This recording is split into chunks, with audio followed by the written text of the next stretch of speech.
It was the dead of winter when I found myself on a trip to a small mountain village in northern Japan. I had been looking for a quiet escape, a break from the stress of city life. The village was remote, nestled deep in the mountains, surrounded by thick forests and high, snow-covered peaks. It was exactly the kind of peaceful, untouched place I needed. I arrived just as a heavy snowstorm was rolling in. The locals warned me that the storms up here were dangerous and that I should stay indoors once the snow started to fall. They seemed unusually serious about it, their faces tight with concern as they spoke. I dismissed their warnings, thinking they were just being cautious. After all, I had grown up in the city and a little snow didn't scare me, but they weren't talking about the snow. That night, after dinner, the snowstorm hit hard. The wind howled outside the small inn where I was staying, rattling the windows and piling snow high against the doors. Despite the howling wind, it was eerily quiet inside, as if the storm was the only sound allowed to exist in this place. That's when the innkeeper, an old woman with a lined face and deep-set eyes, sat me down and told me a story. "Beware of the Yuki-onna," she said softly. "The snow woman. She appears during the worst snowstorms, her skin pale as ice, her eyes cold and empty. They say she drifts through the snow, her breath freezing anyone who dares meet her gaze. Many who see her never return." I tried to laugh it off, but the seriousness in her eyes made my skin crawl.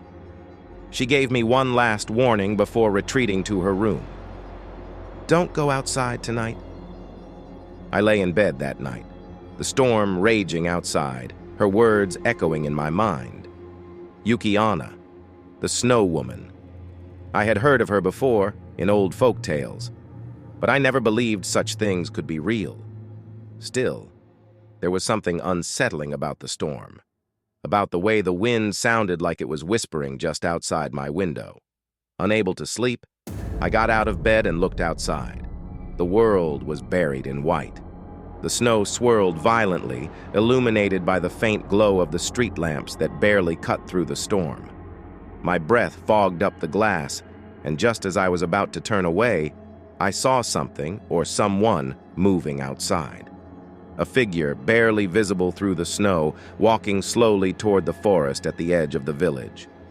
I blinked, thinking it was a trick of the light. But the figure was still there, drifting through the snow with an eerie grace. My heart skipped a beat as I realized it wasn't walking. It was floating. I couldn't look away. The figure came closer, and as it passed under one of the street lamps, I saw her. She was beautiful. Impossibly beautiful. With long black hair and skin so pale it almost glowed against the snow. She wore a white kimono that blended into the storm, making her seem like a ghost. Her lips were blue, and her eyes were as cold and empty as the winter night. Yuki-onna. I backed away from the window, my breath catching in my throat. But even as I stepped back, she turned her head toward me, as if she had sensed my presence. Her eyes met mine, and a cold wave of fear washed over me. I don't know what possessed me to go outside, but before I realized it, I was pulling on my coat and boots, stepping out into the storm. The cold hit me like a wall, the wind biting into my skin, but I didn't care. I was drawn to her, unable to resist the strange pull she had over me. I followed her through the snow, my feet sinking into the deep drifts as she floated ahead effortlessly. The storm swirled around us, making it harder to see, but I could still make out her form, drifting toward the forest. She never looked back, never slowed down, but I knew she wanted me to follow. As I neared the edge of the forest, the snow grew deeper, the wind howling louder. I could barely see now, but I could feel her presence ahead of me, drawing me closer. The temperature had dropped drastically, and the cold was unbearable. My fingers and toes were numb, and my breath came in ragged gasps, turning to ice in the air, and then suddenly she stopped. I stumbled to a halt, my body trembling with cold and fear. She stood at the edge of the forest, her back still turned to me, her long black hair flowing in the wind. Slowly, she turned around to face me. Her eyes were dark, bottomless pits of icy blue, and her lips curled into a smile, one that sent a chill down my spine.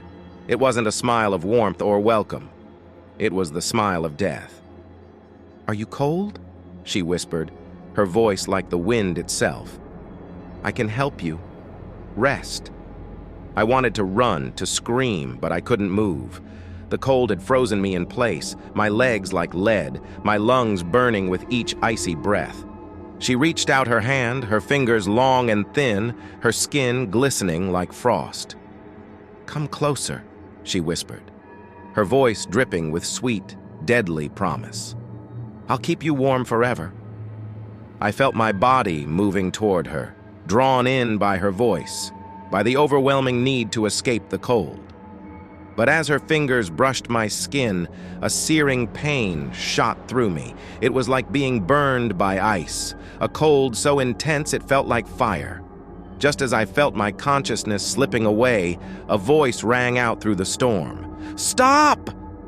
The innkeeper appeared, her old body moving through the snow with surprising speed. She held up a talisman, shouting ancient words I didn't understand. The snow woman hissed, her face twisting with rage, her form flickering like a candle in the wind. I fell to the ground, gasping for air as the cold released its grip on me. Through blurry vision, I saw Yuki-onna fade into the storm, her icy form dissolving into the snow. The innkeeper helped me up, her hands warm despite the freezing cold.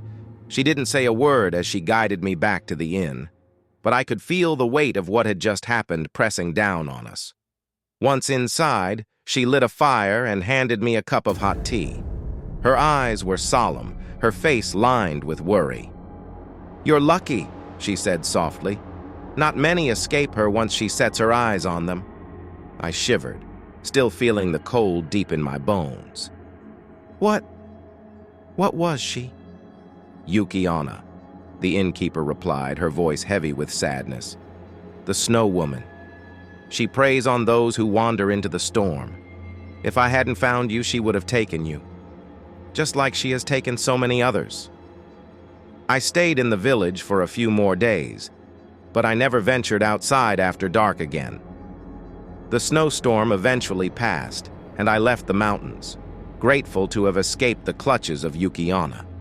But even now, whenever I see snow falling outside my window, I can't help but remember her cold, empty eyes. And I wonder how close I came to becoming another one of her frozen victims.